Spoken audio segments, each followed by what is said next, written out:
It's been a long, hard few years.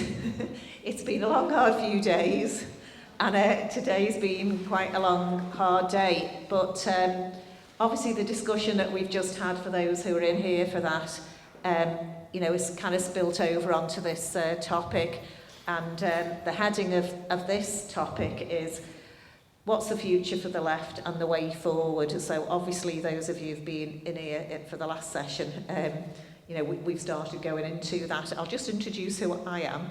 I'm Lesley Mahmood. I'm a lifelong socialist, fighter for women's rights. I'm one of the founders of the Save Liverpool Women's Hospital campaign. I'm involved in Liverpool Against the Cuts, Left Unity, and all sorts of activities and campaigns. And I just want to make a few points to kick off myself, and then I'll introduce our other speakers. People have spoken in the last session about how the Corbyn movement kind of reinvigorated the Labour Party and gave people hope. And of course, both the ruling class and the right wing within the party were determined to destroy any chance of a left-wing government. And people have talked about some of the lessons. So for instance, if you're in the water with a shark, you don't cut off your arm and chuck it to the shark, because they'll only come back for more. But also internationally, we've seen various new formations take place. So, Spain, France, Greece, we've seen the left in various forms come into power in various countries in South America and Latin America. We've seen the mass struggles in India. We've seen various resurrections of the Arab Spring, and all sorts of protests take place across the globe. And I think the left in Britain needs to have that internationalist outlook.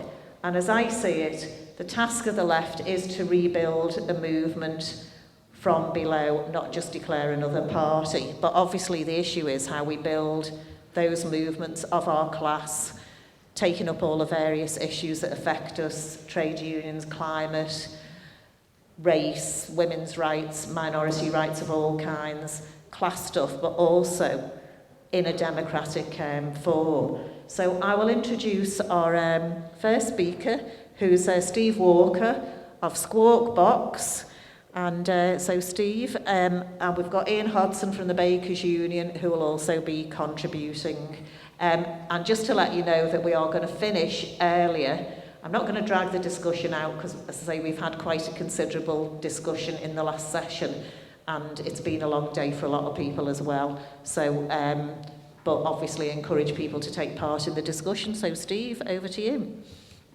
Do you want that one? Let me use this one. Is it on? No, try that. Hiya.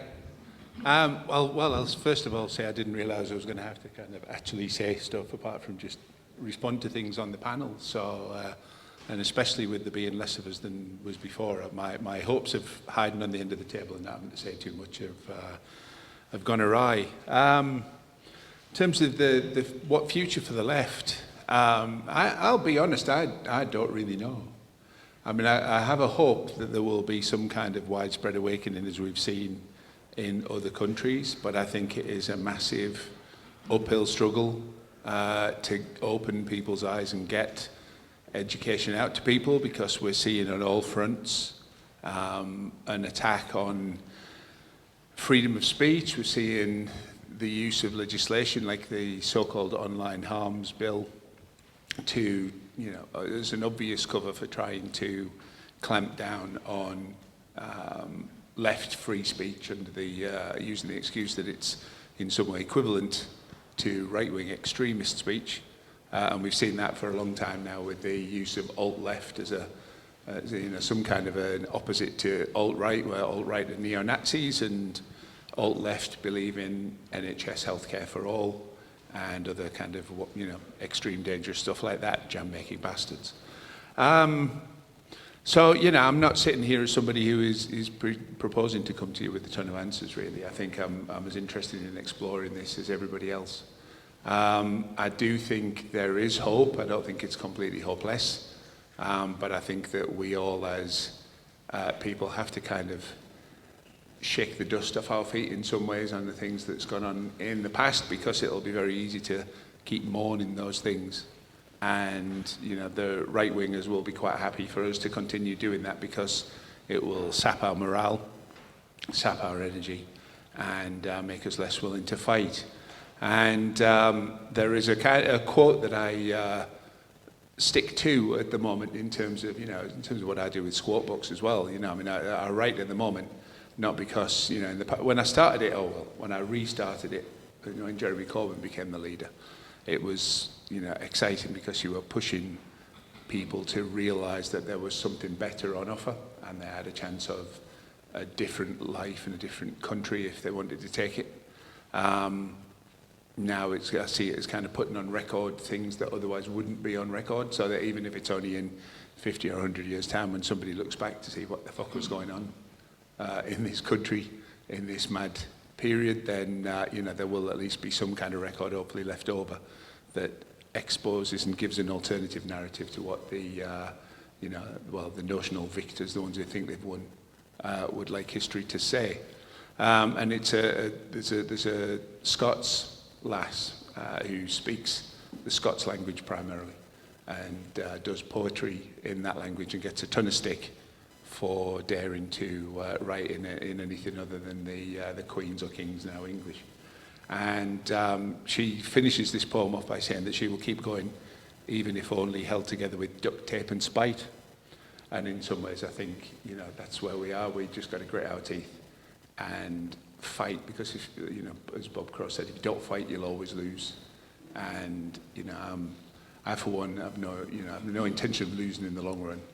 And, you know, my main regret from the past 6 or 7 years has been that there wasn't somebody in the right position in the movement who was prepared to wield the axe with the same degree of ruthlessness that the right-wingers are now doing it.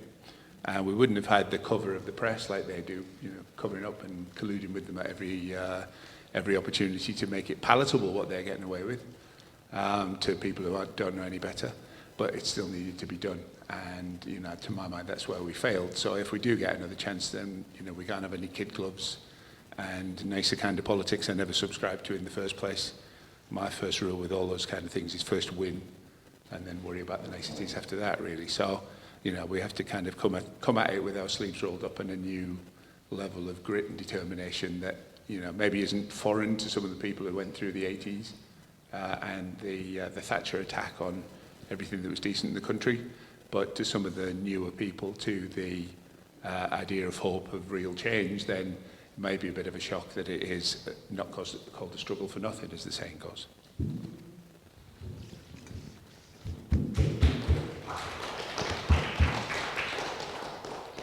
Thanks, Steve. Just saying about duct tape, spit and spite sounds a bit like some of our health service stalls. Right, Ian, would you like to just say a few words, and then we'll go on to some of the points that we've been asked to discuss?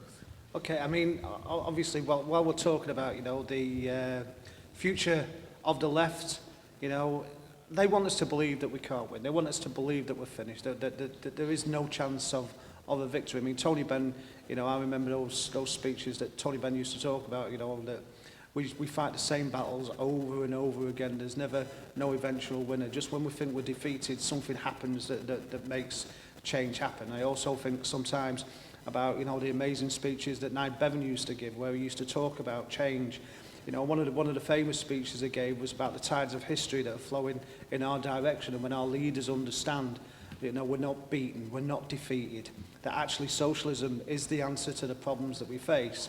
And when we say and we mean the things that we say, then we will lead our people to where they deserve to be. And the problem we've had is the people have been left to run our movement and to run our so-called you know, political representatives don't serve our interests anymore. They serve the interests of the corporate class. They serve the interests of the business class.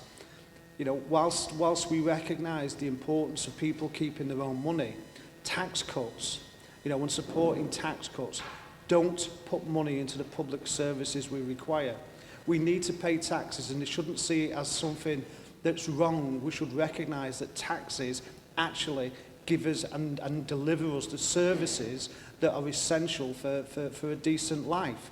So when the Labour Party talks about, you know, going to restore the tax on the millionaires from 40 to 45 pence, but it's going to keep from the 20 pence to the 19 pence cut, the question we need to ask ourselves at a time when we've just gone through austerity, where they've cut all of our services to fund austerity because of what happened with the bankers, is that the right policy?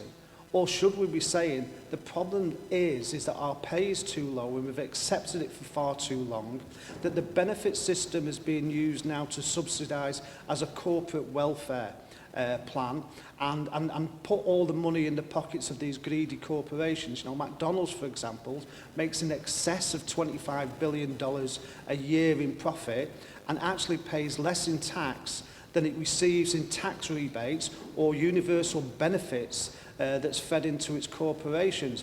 So we have to have these debates and these discussions about what's important for us as a class, because I do think we have to talk about class, because for far too long we've allowed ourselves to be put in a position where, you know, we're told which community to blame. You know, it's their fault. They're the reason you're struggling. You know, we had it with when they sold off the council housing. It wasn't that they sold off the council housing. There was too many migrants coming here and taking our houses. That was the reason why there was no homes. You know, but it wasn't. It's because they stopped building council houses. Then they told us that the reason why we've got no money is because there's too many sick and disabled people claiming benefits that aren't entitled to it. So blame the sick and the disabled. And the reality was, it wasn't that there was too many people claiming benefits, it's too many people are being left to be able to subsidise their lives on benefits. So when we talk about the future of the left, we have to talk about the things that people are told on a daily basis and what their issues and what their problems are going to be resolved by. So I think what's important for us is to talk about actually how do we improve our lives, how do we create the opportunity to build a movement that will deliver the change, that will see the improvements in our lives. And we have achieved that before, we know it can be done, and our history is full of examples of when working class people come together and stand together, that we can change society and our families and our friends' lives can be improved. We've seen it. We know it can happen. It's just that we're never told about it and we're never reminded about it on a daily basis.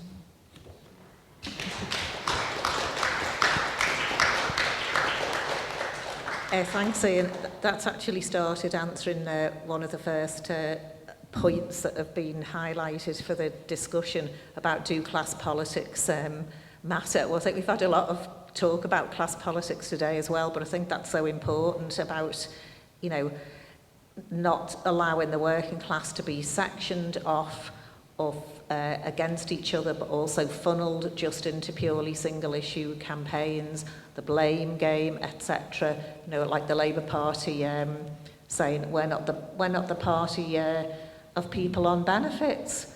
I thought the Labour Party introduced the benefit system and the trade unions supported founded the Labour Party to do that. Anyway, Steve's got a point to make, so over to you, Steve.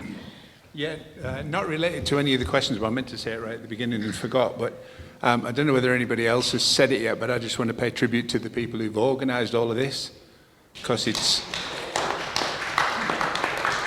had its glitches and its hitches.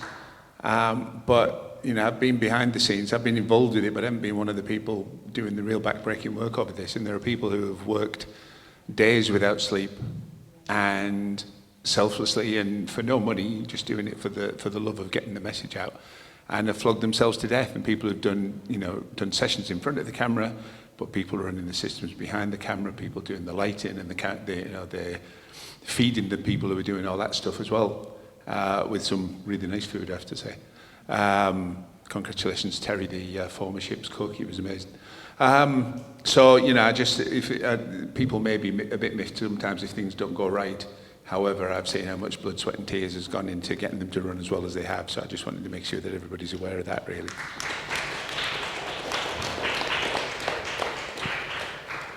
Thanks, Steve. So I don't know if you want to say anything about do class politics matter? I mean, yes, is the very short answer. I mean, we did a session the other day with one of the other days of this that was talking about, you know, identity politics and other kind of issues and how they fit in. And I wouldn't go as far as to say that class politics is the only politics that matter, but I think that if any other issue politics isn't couched in and framed in class politics, then it's going to be too easily used by the powers that be and by the right to divide the left and just keep us all fragmented and in little silos so that we can't organise collectively. So whatever our kind of particular issues, and they're all, you know, fantastically important issues are, if that's not, you know, always shot through with a class understanding, then you know, it will be in a large degree, you know, either self-defeating or easily used against us. And you know, I think we've seen Rupa Hook, for example, get suspended by the Labour Party for her comments about quasi-Kwarteng, I think it was. You know, but if a, you know, black working class person thinks they've got more in common with quasi-Kwarteng than they have with a white or yellow or brown working class person, they radically need a better understanding of what black politics is about. And I'm saying that with full cognition that I'm as far from being black as I could possibly be. But, you know, it's whatever those politics are, like with the politics of, you know, internationalism and all the rest of it, you know, we've got much more in common with the working class person in a sweatshop in India than we have with, you know, some person who may have the same skin colour as us but is part of the oppressing class instead of the working class. So, I mean, that's my take on it, really. It's all of it's important, but we have to always, you know, class politics has got to underlie all of it.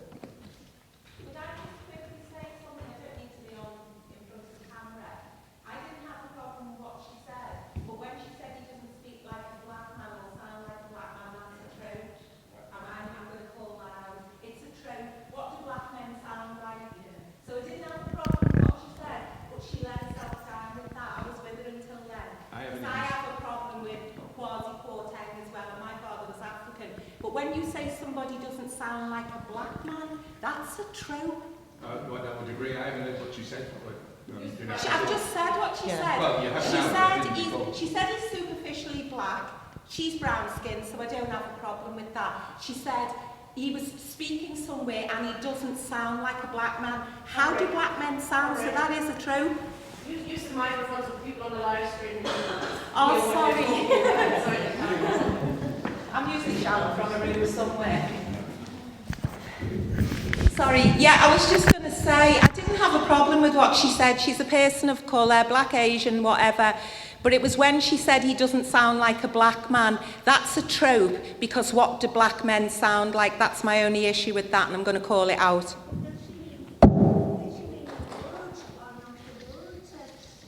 No, she said he doesn't sound like a black man because she thinks black men have a particular sounding voice. That's a bit concerning. It's a trope. I heard someone, it was a Tory, a black Tory MP, but I didn't catch who it was, but saying about, you know, racism, and they've got the most diverse cabinet. But I think it's a question of class will out, isn't it? And that's the key issue, and that's an example, isn't it, where something's been used, you know, and she shouldn't have used that trope. Something's been used against somebody who, you know, in the Labour movement. But the whole point is, we've got nothing in common. That cabinet has just ripped up every last vestige of even saying capitalism. It's really the ninja gangsters in charge. You know, when you've got the IMF saying, in effect, you've gone a bit too far right, that's pretty, it shows you how dire it is, isn't it? And the point is, all those people in the cabinet, it doesn't matter what colour they are or what they sound like, they are part of the ninja gangster capitalism that's ripping up all our conditions. And that's, I think, a real example of where, you know, we have to take up class, and class politics do matter. So obviously Ian had made a few comments on that. I don't know if you want to come back in on that, Ian. I mean, one of the things that the establishment always want to do is present us, you know, with difference. They want to present us with the idea that these people are different. So if they're different from you and you're struggling, it's their fault, and it's not. The idea of that is to divide us, because division helps them maintain their power and their wealth. And what we have to recognise, and this is why I always think it's very important, and I'm really glad Mick Lynch has taken up this mantle of talking about the working class and talking about the working class being back. We've never gone away.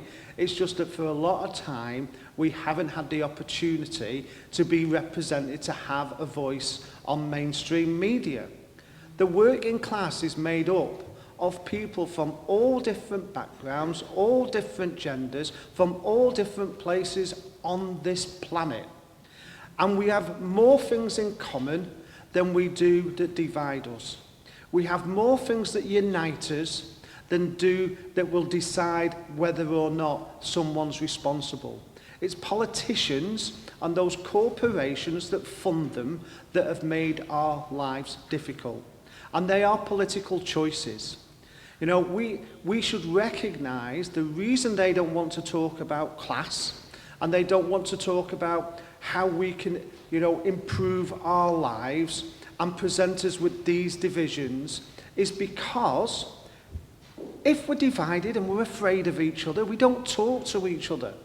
But let me give you an example about what happens when we stop being afraid to talk to people, stop being afraid to recognise that it doesn't matter where someone was born, where somebody came from, what religion they follow.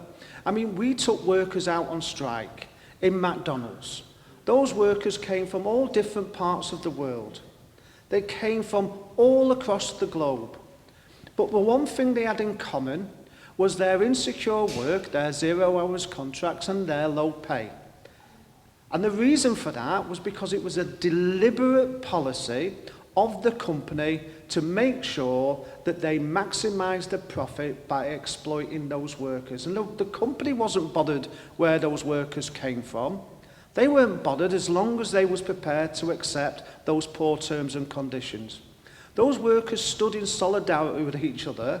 And because they stood in solidarity with each other and didn't accept the divisions that they wanted to put in place, they won the biggest pay rise through going on strike that McDonald's has ever awarded in the United Kingdom. They won the right to full-time employment contracts, to end the use of insecure contracts. That's why they don't want us to be united, and they use those divisions to divide us. They'll use anything. I mean, if you look throughout history, it starts, well, first of all, they'll attack the poor. You know, they'll attack the poor and say they're feckless, they're wasting their money. If they can't afford something, it's because they're wasting the money. And we've just had it, haven't we? Because they had to start a new round of attacks. Because obviously, all of those Europeans that were coming over here to do those jobs, which we now recognise was so important, you know, that won't come back after COVID because of the way that they were made to feel. And so now we've got so many people missing, which means that, you know, the service industry is struggling so much that They said to us, didn't they? They said that those people weren't important. Those people were essential to keep our services running. Our NHS is people that's come from all over the world. All over the world. They've come from all over the world mainly because we've stolen them. We've stolen them from the different parts of the world because we've failed to train people. And they're coming from countries that are in dire need of those medical professions and that medical support. They're in dire need of it. But what they do is they tell us, right, that these people are coming in here and taking your job, but it's them that's making those decisions. It's those people that deliberately go out and steal workers because they won't invest. They won't invest. So when those workers come over here, they're coming over here to support us to do and improve our lives because they're being asked to. But when they come over, they make the scapegoats for the decisions made by politicians. It's the politicians that made those decisions that made our lives hard. So we should stop with this idea that somehow, if we blame a different community, if we blame the sick or the disabled or the unemployed, you know, or somebody comes, you know, that's come from Europe or outside of Europe, and we should recognise the importance of uniting ourselves. Uniting ourselves. Our culture has been enhanced because of the people that's come into this country. And by the way, you know, I mean, I always remember the Paul, you know, the stuff about Paul Nuttall with, what's his called, that did that joke. I mean, we came from an amoeba that came out of the sea, you know, but he'd still complain about that amoeba, wouldn't he? I mean, you know, the UKIP people would still say, oh, you get off our land, you know, you're not welcome here. This is our land, we must plant this flag. I've never seen a flag save anybody's life or feed anybody, by the way. Unless obviously because you're making the flags. You know, but the reality is, those things do not sustain our lives or improve those lives. And what we need to do is recognise that everybody, you know, from our class desires the same thing. The right to a home and security. A decent life so they can put food on the table with wages and security of their employment. The right to decent healthcare, to be able to make sure that they can maintain a decent standard of living. And regardless of how they identify themselves, regardless of what they look like, regardless of where they originate from, we are all on the same side. And when we understand that, we can get into those communities and start building up the solidarity that will change our lives. Because that's the key. Because that's what they do fear the most. They fear the most that we come together, act together in our interests. And that's why it's so important we think about what happens next. Because the society we need says that we have a continuation of everybody's life getting better and improving. What's wrong with that? I mean, obviously I know the Resist Party's gone, who's joining up with the Socialist Labour Party. But I mean, I've been on many a platform with Arthur, and he always says, you know, it's great to have been invited to this event today. I've heard a lot of militant speeches, and you know, I commend the organiser of this event for inviting me, a moderate, to speak. But what's wrong with saying we have some moderate demands if you want us to take part in politics? Why can't we say we want housing? Why can't we have the right to decent pay? Why can't we demand, you know, if they want our votes, the chance to have secure employment? Why can't we demand that we renationalise our energy so it works in our interests, or invest in manufacturing so we can create proper jobs? I think those demands are not extreme. I believe they're moderate. I believe those are reasonable demands that we should have as a class, as a people, and expect delivery of. Sorry. Oh, please don't apologise. We're just going to go through some of the, you know, the questions that have been thrown up for the panel, and we'll bring people in from the floor. But I just wanted to add to in there that you know, that McDonald's strike is a brilliant example. And if you look at some of the kind of new unionism that's coming up, it is amongst some of the most oppressed and previously unorganised.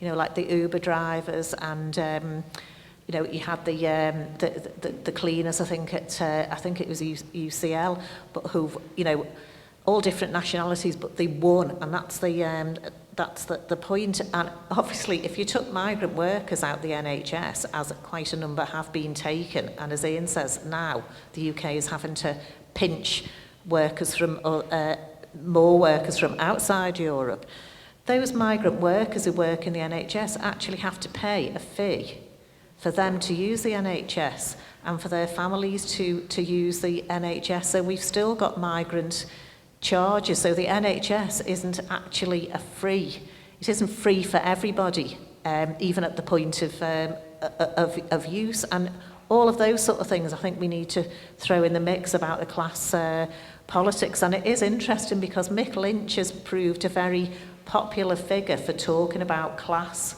because once upon a time you were proud to be working class, and then New Labour made you feel embarrassed to identify as working class. And now people who maybe thought they'd escaped class a bit are going to find they're getting absolutely hammered on their mortgage. They might have two good wages coming in, and thought they'd kind of risen. And there's many who haven't been able to do that, but people who thought they've risen through the ranks a bit above the working class are now finding they're in for a fairly hefty shock.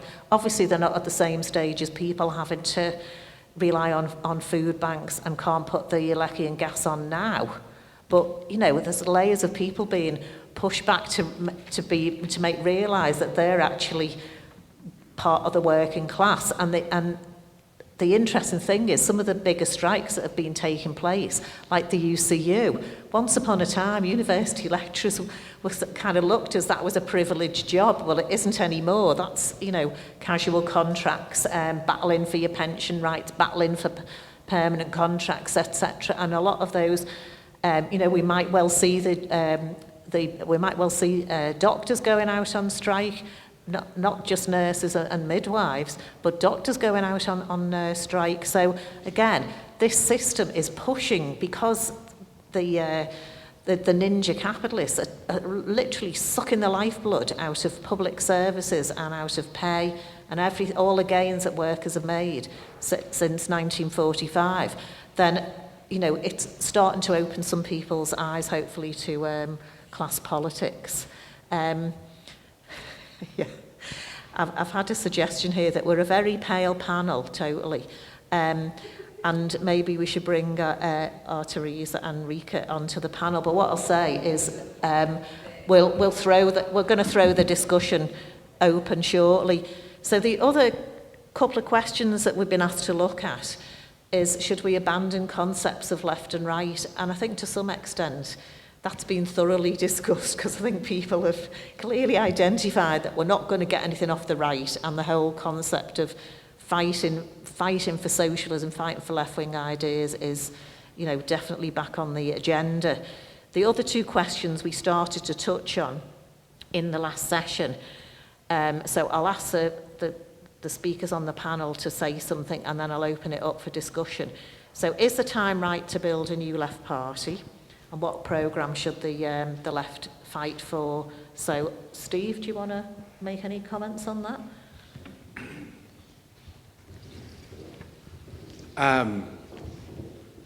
I think there is no option but to look for a new left party at the moment. That's my, you know, I think the Labour right have no intention of ever letting the left get in again, and if they have to destroy the Labour Party in order to do it, they'll do that. So, you know, we can waste a lot of energy trying to storm those gates, but they're locked from the inside. But I'm not sure that we can build a new left party, because I think it has to be something that happens organically if it's going to get anywhere, because, you know, the whole system is stacked against at the moment. And I mean, you know, Labour voted for this PR thing this week, and Keir Starmer, I'm sure, has absolutely no intention of ever doing any such thing, because it would give the left an automatic voice at a parliamentary level and probably the balance of power in a lot of things. So he wouldn't, you know, he and the people who back him wouldn't ever want that to happen. But, you know, I think if you look at where left movements have sprung up, you know, I'm sure there's been organisation in it, but it hasn't been somebody sitting up the front and going, well, you know, we need to have a new left party, so gather around me, everybody. You know, it's not going to work like that. It's going to happen with its own momentum. It's going to happen as people realise. As I think the enough is a symptom of, even if it's, you know, even though it may not be the final kind of form of it, people realise how badly we're getting conned, how badly we're all getting ripped off, and just kind of, you know, then say, enough is enough, I've had it. You know, we're not putting up with that anymore. Almost in metaphorical terms, at least, you know, pitchforks out on the street demanding that things are going to change, and everybody comes out on the street to find that all their neighbours are out on the street as well. That's how it's got to happen, because I think the privilege is so entrenched in this society for the few that it has to be the many coming out. You know, that scene in that movie V, where everybody just ends out on the street in such numbers that you know, the powers that be can't stand, and the soldiers refuse to fire on them, etc., etc. And it has to have its own weight and its own momentum. I hate using that word, but you know, I can't think of a better one. And we have to have the grassroots kind of local organising, local community presence and hard work on that level to galvanise and give people something, you know, like these like raindrops supposedly form around little bits of dust in a cloud and then you end up with a storm. I think it's that kind of thing. We have to all be prepared to be little bits of dust with no egos, and hope that then the storm forms around us and will come enough to sweep away what needs to be swept. Okay, thanks, Steve. Ian, do you want to make a couple of comments? On the issue, do we need a new party? Well, we need a voice in Parliament. We need representation. We should be entitled to it. The vehicle that was set up was a Labour Party. Before that, it was a Liberal Party.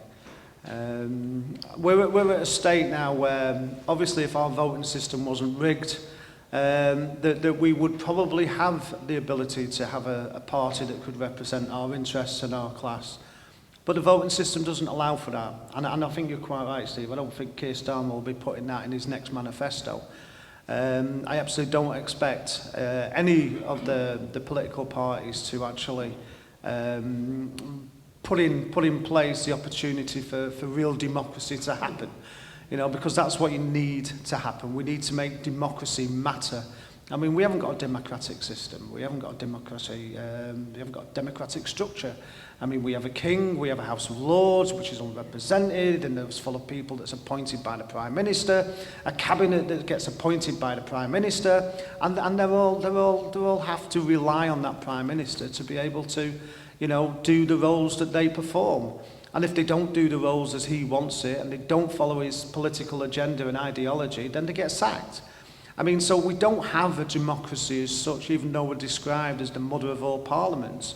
It might be the mother of all parliaments because we maybe, set it up at a time when we were colonising the world, but the reality is that it's not a democracy, and it's not a democracy that we live in. Our media makes the decisions on how people will vote, and it says basically there are two chances you've got. You can vote Labour or Tory, and then it runs its media campaign on where it thinks is likely to win the next election. Quite clearly, Murdoch's press is coming out in the press today saying, I think Keir Starmer's the next Prime Minister. I mean, and you've got Murdoch's press saying that, and no doubt those people that voted Tory at the last election because Murdoch's press suggested that that's what they should do will start saying, oh, I think they're right, I think Murdoch is it, but I'm not influenced by the press. But they are, whether they like it or not, and they're influenced because when they turn the radio on the car to drive to work, they'll hear it. When they go into the canteen at dinner time and sit there having the dinner, they'll hear it on the news programmes that are being played.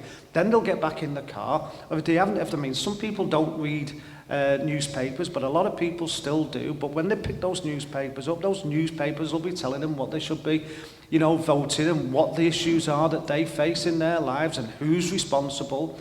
So for me, the idea that a new party could be formed without a movement is unfortunately a non-starter. But I think what we have to do, we have to recognise that we have to build a movement. Enough is enough as an opportunity to do that. I don't know whether that's their intention. I have a fear that Enough is Enough may turn into a vehicle for electing the Labour Party, which I don't think will represent the needs of our communities, and it worries me that. But there's an awful lot of people involved in that campaign that are real, honest and genuine people that want to fight for the interests of our class, and I respect them, and I respect what they're trying to do. But the system is so stacked against us. I believe that we have to, what we did in Wigan, I thought was a good example of what can happen when we set up a gazebo and then we offered the community free legal support, free legal advice, free debt advice, free food as well. Obviously, as a bakers union, you've got to take free food along, free teas, free coffees, and talk to people. And ask them about politics, talk to them about trade unionism, because it's organising that's important. And just another example about what happens. Young workers at Cutlery Works over in Sheffield, not in a trade union, not even recognised by a trade union, all under the age of 22, organised themselves, and have just won 45% pay increase and ended the use of 0 hours contracts. That's what happens when we organise. That's the difference we make when we organise. So is change possible? Yes, it is. But we have to recognise it comes from organising ourselves. Great, thanks, Ian. Steve's just going to make a quick point, and then I'll make a quick point and we'll throw it over to the audience. Yeah, the point was just, I mean, Ian mentioned about how the media keep democracy broken in this country rather than helping it to function.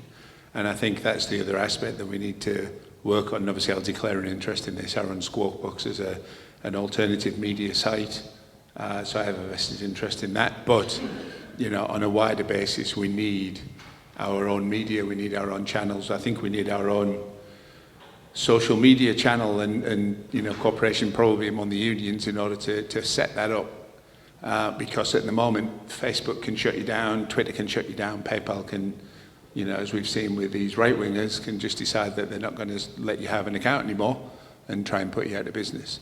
And, you know, if we're reliant on capitalist companies in order for our communications to work, then at some point they will switch that off and stop us from being able to do that communicating and organise.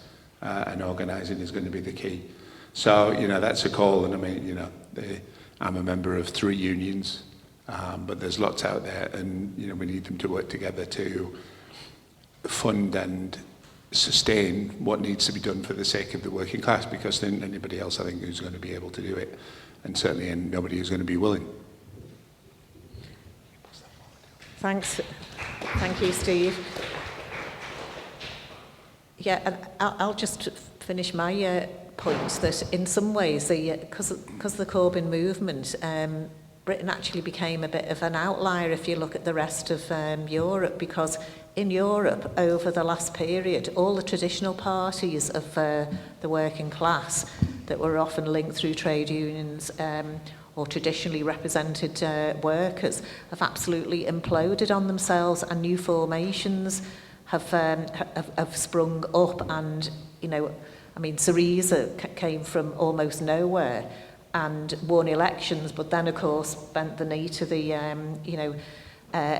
to the EU bods in charge, and again, that set the movement back there. But you can see new formations, so in some ways, it's quite possible out of these various movements, but particularly the trade unions, that something can come out, a new formation. But I think the key will be, you know, democracy, democratic discussion around the demands and democratic involvement, because there's been uprisings all over the world, and I hope other people will come in on that. But without something, kind of a programme or an action, a strategy, you can have an uprising, but you can have a setback. So, for instance, in Sri Lanka, there was massive movement over fuel prices, and people literally couldn't buy fuel to heat food, etc. And there was a massive occupation of the presidential palace. But the problem was that then the movement kind of didn't quite know what to do with itself, and that's all part of having a movement that, you know, knows where it's going and demands that can be spread, and a movement to organise, because you had the possibility there of people in Sri Lanka actually taking power for themselves, and we've seen that happen and fail. And as other people have said, if we don't make sure that there's something there, then the right wing, you know, are there. And we've seen people like the anti-vaxxers were out in Liverpool on Saturday. We were out on the NHS, and the anti-vaxxers there with all their well-financed newspapers paid for by the likes of QAnon and the far right in the USA. They are there, you know, and so we've got the ninja capitalists of the far right Tories in office, and we've seen other countries where the far right are actually coming into power. So, you know, it's an urgent task. But anyway, I'd like to see people from the audience come in. So I've got Kieran, yeah, and is that somebody waving or wanting to speak? Oh, right, okay, no, that's all right. So Kieran, you have to come down to the front, everybody, so that it can be live streamed. Okay, thanks a lot. My name's Kieran, and I'd just like to thank the organisers for this great day and conference, and how everyone's had the chance to give their point of view. I think it's maybe a comparison to the Labour Party conference this week, because from what I heard today, a couple of things that happened Jeremy Corbyn, so he said it's a bit of a change because we're not having the usual, socialist or Labour red flag. We're having the national anthem. That's different. But also, it seems they're wrapping themselves in the flag again. I can support nationalism. Okay. But today, or this week, they've been got the Union Jack out, and now they've got the Ukraine flag out, and the singing the national anthem of Ukraine. I mean, I work in Ukraine. Every day I work in Ukraine. I'm a teacher working in Kyiv, and I know a lot about the situation. I was surprised in comparison to the way a debate could be carried on here. The contrast, the Labour conference. I heard today that not only was a delegate being suspended for giving a point of view on NATO's involvement, and by the way, I'm no fan of Putin the Great and his capitalist ventures, but at the same time, I'm no friend of automatically allowing myself with NATO either.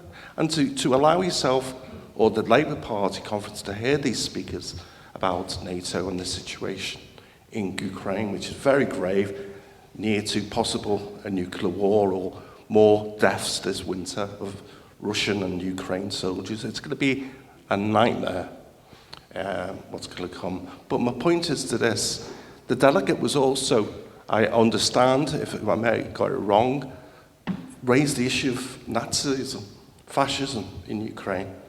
And I can say this here, I know, because I've stood next to these Nazis in the Azov Brigade in Kyiv with their thuggish behaviour, giving the Sieg Heil salute, 10,000 more marching down the streets of the capital, Kiev. They are there, they are a big force. Not as extreme, not as inferential as Putin would say, but they are there, and that should be acknowledged. And to see a delegate raising these genuine issues and being suspended by the Labour Party for that, where does it come that the Labour Party acts against someone raising the question against fascism, racism and Nazism? But here we can debate these issues, so all praise to the organisers and the genuine, if there's going to be a new socialist movement, whatever that comes about, let's keep these ideas of free open speech, because we won't have it in the Labour Party conference. Thank you. Thank you, Kieran. Can I see another hand up? And particularly, Agnes there is. I'm going to bring in people who maybe not spoken or not contributed much or only come for this session. Agnes, you'll have to come down the front so that people on the live stream can hear you. It's about the point about the comment that was made where the comrade got, or the Labour Party member got suspended.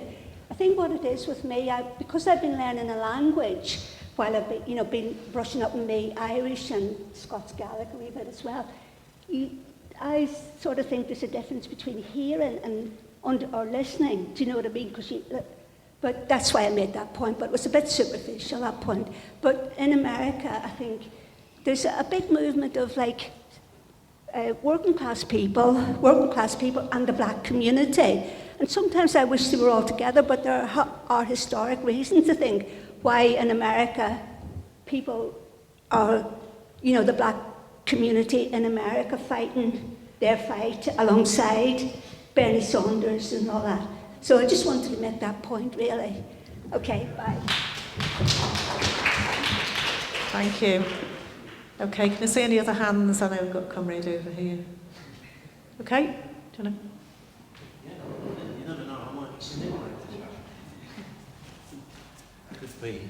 Yeah, Stan Keeble, Labour Party Marxist again. I wanted to talk about working class decision making, because I notice a couple of times I've seen mention of factionalism. I remember a few years ago, I remember the question coming up of a party within a party. There's a complaint, you know, oh, this is bad, like party within a party. And the right wing talk about that actually, but it was the left wing. I think it was actually Momentum people bringing it up as a bad thing. And of course it's not. When the Labour Party was founded, it was made up of affiliated organisations, trade unions and parties, socialist parties, Independent Labour Party, for example, Fabian Society, for example. These socialist societies alongside trade unions. So it was only in 1918, wasn't it, we got individual membership in constituency parties. And so that's a development at the same time as Clause 4 was brought in. So it should be normal. And of course you have different opinions. I'm sure the Fabian Society thought different to the Independent Labour Party or to the Social Democratic Federation, that was the Marxist one, under Henry Hyndman. They've all got different opinions, so you have to be able to argue it out. And I noticed, for example, now, a mention of factionalism in the Jewish Voice for Labour leaflet. It says that our party is disfigured by factionalism, right? Disfigured by factionalism. What they're talking about is the right wing, the capitalist class representatives in the Labour Party have been persecuting the left. That's what the witch hunt has been all about. They've been getting rid of socialists because we're anti-capitalist and want to replace capitalist class rule by working class rule. Well, that's understandable. They don't like us in the party. And the ruling class is very keen on being able to control the workers' movement as a whole, you know, which they do through the trade union bureaucracy and the bureaucracy that runs the Labour Party and so on. It's very important for them that they continue to control it and keep it in check, which is why we should be carrying on with that fight. Whatever else, you know, we do outside the Labour Party, we should be carrying on with that fight. But the JVL leaflet is mistaken, so I'm pointing that out in a comradely way, because I'm a supporter of that organisation, and I've worked with them. So, yes, they're making a mistake by simply denigrating factionalism. What we need is, for working class decision making, we have to have the right for different opinions in our movement to be argued out openly, free speech. First of all, in the labour movement, in the workers' movement, right? And at the same time, we should not accept factions that go outside the contours of a working class movement. And having the capitalist class in our party, which is what most of the MPs are, they're representatives of the ruling class, have been put there by, virtue of the media, that accept capitalist politics and don't like socialist politics. Well, that's, our right to organise factions and express our views freely within the party enables us to make decisions, enables the minority in a workers' party to become a majority. We can win the argument if we carry on the debate. That's my point, anyway. Democracy requires factional rights.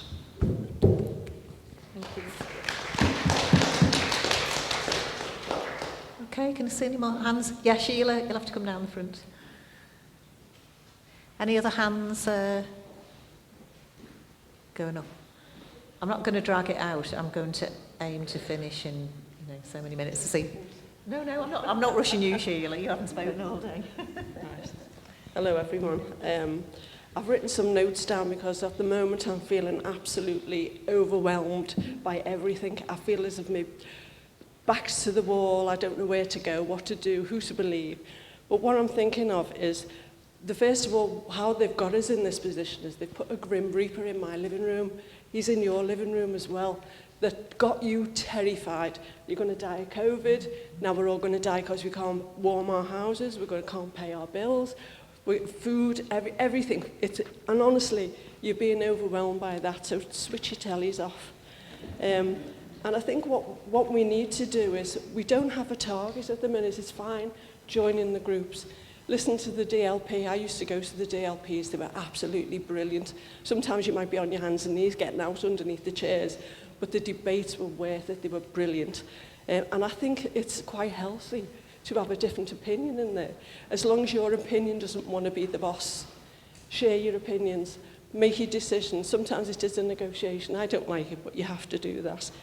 And I think at the moment, what our main target, certainly in Liverpool, should be, is the Liverpool City Council. It is absolutely dreadful. We've got commissioners in who are getting paid £1,200 a day. They've just brought another 5 in, or 3, or whatever the number is. What are the city councillors getting paid for? What are they actually doing? It's run like a secret organisation. And we've heard that this morning about the 47.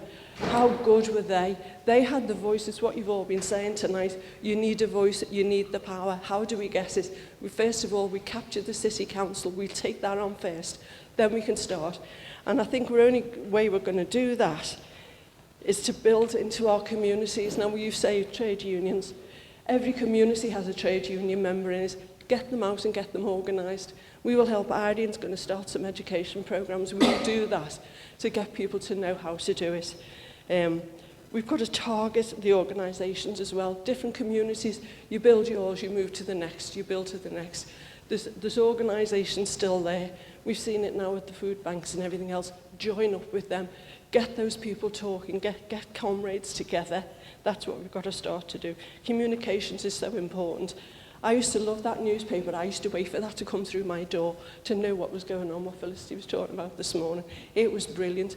We don't have it now. Conversation we had the other day, the Jarrow March, no means of communication, not a phone, nothing. But from that side of the country down to London, they were fed and clothed all the way there without this communication. We're using our communications in the wrong way. I've seen kids, they're like athletics, a thumb. And what are they doing? Nothing. I sit on the bus and I watch what the kids are doing. It's a game. There's nothing. We're not learning anything by this level of communication. So we need to join up. We need to be organised. And we need to build the evidence of what's going on. It's all right repeating. Do we know it's true? No, find out. Join everything in the community. Go down to the council meetings, get the information there. Get on the boards of everything, housing associations, whatever is in there. You know, the health organisations are in there. Get in there and find out things that like Felicity and Lesley have been doing for years and years. Why aren't we out there helping them all to do that, but from a community? I think that's it, really. Join anything and everything that's going on and build the strength in your own communities.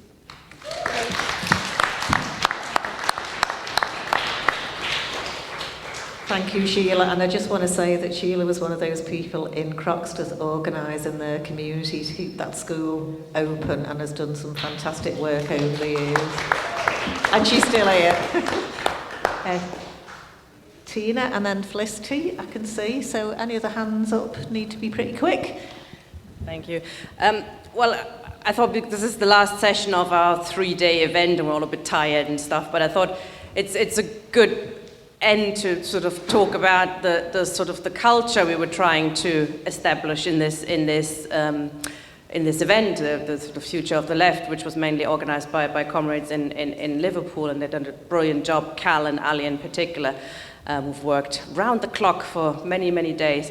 But the idea that, you know, if we build anything we build has to be quite radically different from what the left's been doing over the last few decades in Britain, which, you know, we've had quite a good contribution from Richard Brenner earlier on, who was talking about, you know, against the sect culture and the idea that, you know, you all have to believe the same thing. You join the Socialist Party, you have to agree with every dot and comma of the leadership. You join the SWP, it's the same, Workers' Power, all these kind of groups. And this is a culture that is going to lead to our defeat. We really have to overcome that. We have to embrace differences, that we all have different views, and we can still work together, and we can put on a great event, and we can, you know, be comrades and build something bigger and better. You know, we should have a common view if we organize an action for something that, you know, we have to agree on a majority and a minority. But in the run-up to that, I think the widest possible debate is actually the way to encourage the working class to join the fight for socialism, not by telling them if you join us you have to shut up, but if you join us you will be heard, your input is important to us, and you might actually be right and we're wrong, you know, so it's important that you can always overturn a leadership. Thank you, comrade. And I think our event and independent media like Red Line TV and also Skwawkbox and other media like that are really important in that context, that we do create a different culture where we encourage those debates. And that's, I think, is a key aspect of anything the left is doing now going forward. Thank you.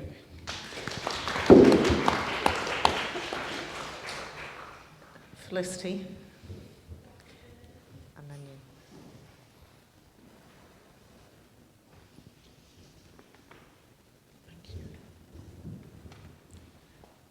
The reason I've come to the front to say something else, because you've seen me all day, is that I wanted to talk about what happened. 2014, Europe was up in arms of people, the workers' movement really building. In November 2014, a general strike across Europe, a one-day general strike across Europe. And out of that, and out of austerity that was here, Ken Loach called for a new political party. And from that initial call, 10,000 people joined Left Unity. Now, that impetus to build Left Unity as a democratic party, which allowed for discussion, which allowed factions, which allowed intensely democratic, but internationalist, feminist, eco-socialist. That worked. And then the Corbyn phenomenon appeared. And lots and lots of the people who joined Left Unity left to go and work with Corbyn. But incidentally, the people who've stayed in Left Unity are all involved in campaigns. They're all individually involved in campaigns.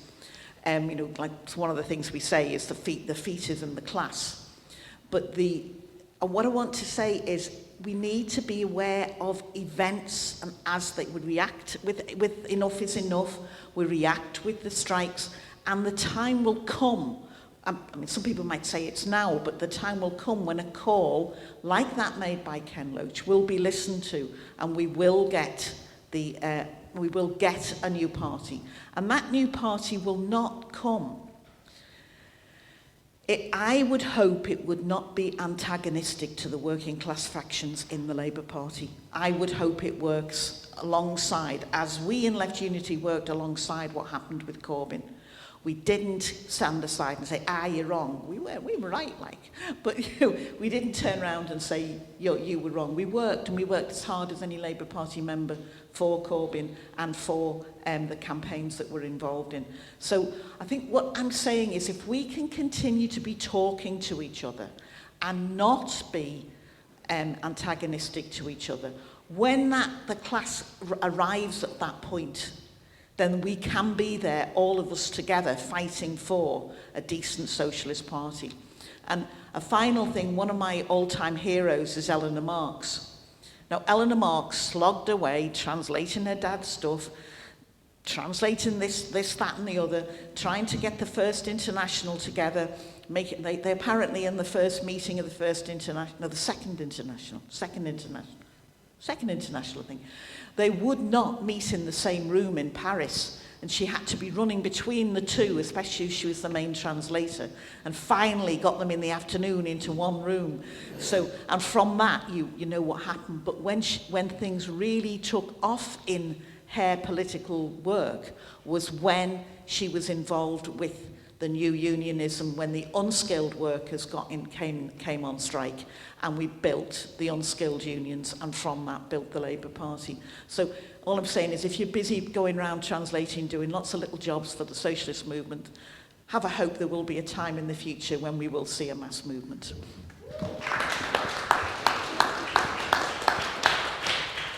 Thanks, Felicity. I've just got this comrade here, and then I'm going to ask the panel. You get 2 minutes.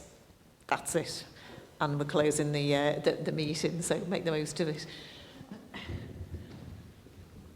Hi, I'm pretty tired myself, so I hope I won't make a hash of this. I'll start, I'm not sucking up, but I'll start by praising Ian's wonderful kind of all-sided and humane class approach to the question of foreign workers in the NHS.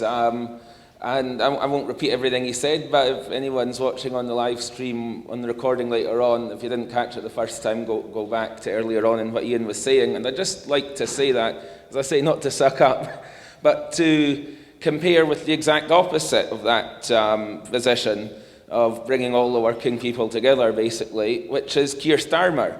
How he lost Labour the last election, effectively by being the leader of elitist liberal opinion, correctly obviously calling out the racism of Boris Johnson and Nigel Farage, but then projecting that onto all the people of the Red Wall, and in that situation effectively writing them off as racist scum and driving them into the Tories' hands. And since he's taken over the leadership of the Labour Party, this whole Rule Britannia turn of his, so having taken a sledgehammer to one of the pillars of Labour's electoral coalition, he's taken a flamethrower to the bridges with the other.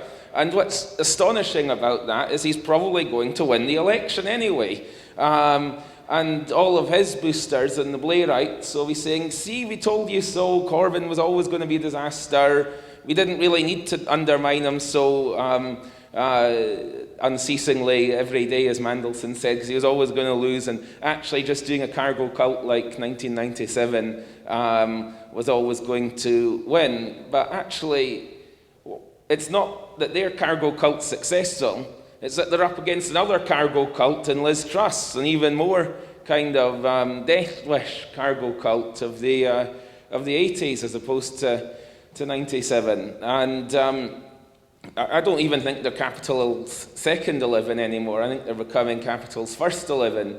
Certainly the Trussites are, as other speakers have said, to the right of the mainstream of capitalism.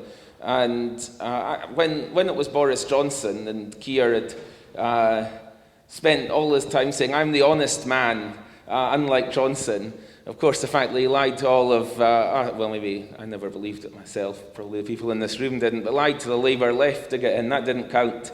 But I'm the honest guy, and it was all about personalities. I thought when Johnson went, this would have opened up politics again, and shot his fox and allowed for more of a fight back in the left, including in the Labour Party, because I think Tina's right.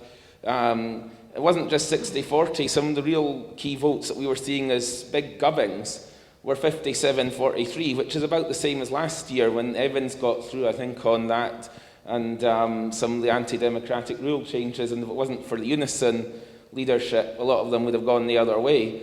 But now with Truss, the Tories, the way I see it, they're doing a terrible job of what they're usually trying to do, which is self-preservation, but a very effective one in the immediate term of moving British politics to the right, because they've opened up this new gap to the right of Starmer just by him standing still. But if he gets into power on this basis of attacking the Tories, smash and grab job for the rich, but only on the basis that there's no magic money tree and making us all pay for it, I don't see that being sustainable. Also, if the men in white coats take Truss away before the election, that could also all go to pot for Keir. So I think we're still in this holding position now where there's not a new mass party.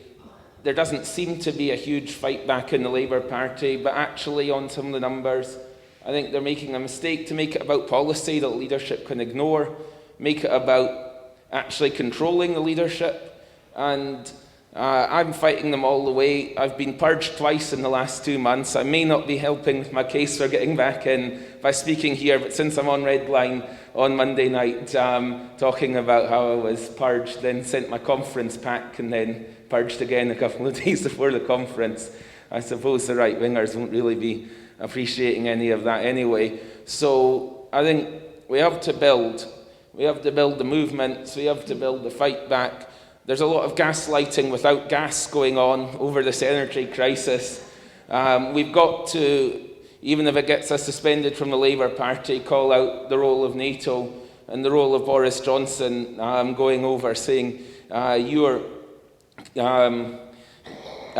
fighting with your lives, we're just fighting with our energy prices, when Germany, funnily enough, which gets a lot more Russian gas than us, and France and all of that are not. So even if starve and freeze for Ukraine was a moral thing to do, and it isn't when it means our government deliberately pushing the war to go on and undermining even Zelensky's attempts at peace. But even if it was a moral thing to do, there's still something else going on. There's a profiteering crisis. I don't think Sir Keir Starmer's the answer to that. And I think once we get Truss out before or after the election, and hopefully with mass struggle now picking up again, then that will open up politics and we'll see what happens. And fight the right all the way in the unions, get them to be more combative. I don't know if that means them launching a new party now. I think the first stage would be to put up more of a fight against Starmer at these kind of conferences and stuff as well, and linking up with the now minority that are still getting through on the left. And we'll see what happens, whether it's inside or outside the Labour Party. But what I think we really have to do is learn the lessons of the last 7 years and be a lot softer on each other and a lot harder on the right.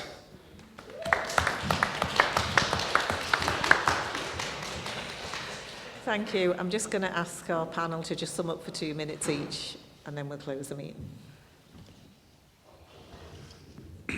I don't know that there's much necessarily to add to all of that. I mean, You don't have to say anything. yeah, well, I'll keep it very brief. I mean, I think I would just point out, that I'm not entirely sure that all of the stuff that's going on at the moment is a result of Tory incompetence. I think it may be a result of Tory end-game planning. I mean, the fact that the pound has dropped by 43% makes the NHS very cheap to snap up for American companies.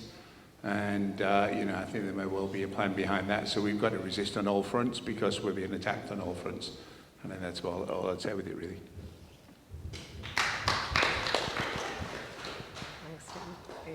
Okay, I mean, I'm going to try and close on a couple of things. But the first thing is, in 2014, I was an extremist. Why was I an extremist?